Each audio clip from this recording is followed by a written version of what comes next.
Shout out to our sponsor, Sherry's Berries. Valentine's Day is right around the corner, and who wouldn't love something sweet? Thanks to Sherry's Berries, you can send your loved ones or yourself, because you deserve it, some freshly dipped strawberries for just $19.99. Or double the berries for just $10 more. Just visit berries.com, that's BERRIES, and click the microphone in the top right corner and use offer code THEKNOW with a space. Loud noises! Welcome to The Know. I am Adam Ellis. I am Andy Cortez. Did you hate Call of Duty Infinite Warfare? Like, really hate it? Turns out you were not alone. Lots of people dislike the franchise's voyage into space, and it looks like Activision has heard you, because they've decided to press X to reboot the franchise. That's a callback to the press X to pay respects. Good job. Ha ha ha, with promise to send the series back to its roots.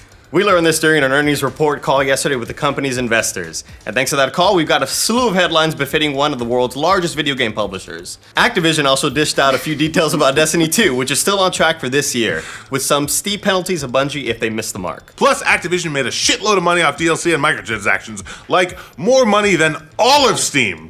All of it. That's a lot of it.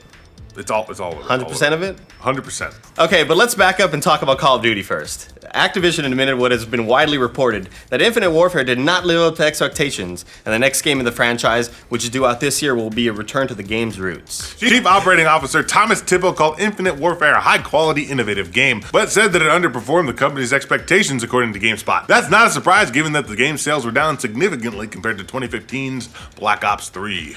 While part of that is somewhat expected because Infinite Warfare was a brand new sub-series compared to Black Ops 3, there's no denying that some fans were turned off by the game's futuristic setting. Tipple said, while Infinite Warfare got some hate, it was still important to give the development teams the opportunity to make a game they were passionate about.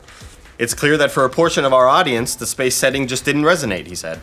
We have a passionate, experienced studio deeply committed to this direction. And despite the risks we saw, we believe it is important to consider the passions of our games team in deciding what content to create. Still, it's not like Infinite Warfare was exactly a flop. It, along with Black Ops 3, combined to make Call of Duty the top-selling franchise for the 8th straight year in a row.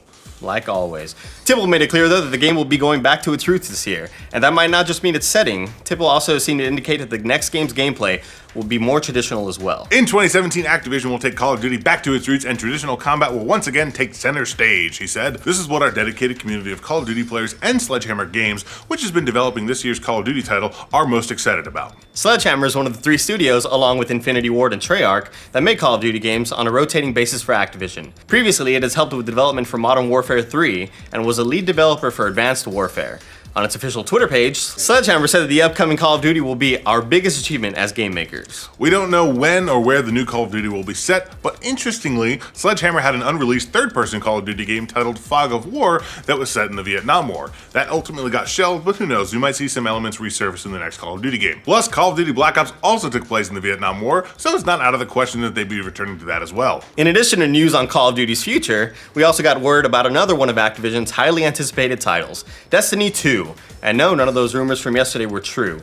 Activision didn't spell out the story or give the game's next full name, but they did give us a few first details. First off, the game is still set to be released this year, and COO Thomas Tipple said it will be designed to thrill our existing fan base and bring many new players into the fold.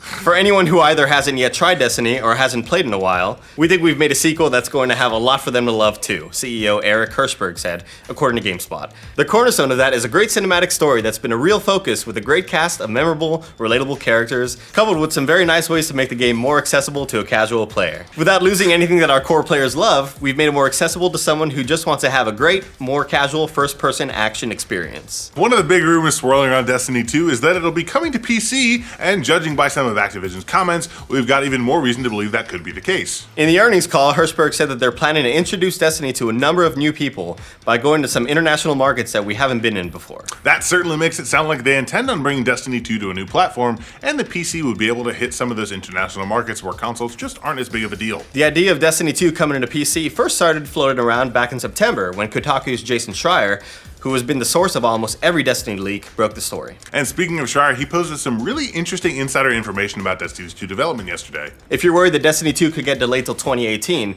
it's almost guaranteed that won't happen, thanks to Bungie's contractual agreements with Activision. Schreier wrote, although some of the folks behind Destiny 2 might crave more time to add content and beef up the game, here's an interesting bit of news to consider. If Bungie misses this year for Destiny 2, Activision is awarded a hefty chunk of the independent studio's stock, according to 2 sources familiar with goings-on at Bungie. So basically, Destiny 2 is double confirmed, and it'll be coming out in 2017, even if it's broken as fuck. Because otherwise Activision will own part of Bungie. Yikes. Doesn't actually sound very good, considering that if they need more time, they need more time, but fuck it. In one more bit of Activision news, we learned how much the company made off DLC/season passes and microtransactions last year, thanks to a poster on NeoGAF, and it's a really big number. 3.6 billion. Holy shit. That, by comparison, that's basically as much as Steam made in sales last year in its entirety. So yeah, love or hate DLC and microtransactions, they make a ton of money, and that's why they're in so many games nowadays. What do you want to see in the next Call of Duty game? Are you stoked about Destiny 2? Let us know in the comments. And for all your gaming news, be sure to like this video and subscribe to The Know. Thank you to Sherry's Berries for sponsoring this update. Valentine's Day is coming faster than you think, so don't put off that shopping. Think your loved ones would love some freshly dipped strawberries? We do, because we fight over them all the time when they send them to the office. You can get anybody a batch for just $19.99 or double it for just $10 more. Go to berries.com, that's BERRIES. Click the microphone in the top right corner and enter the code THE KNOW with a space.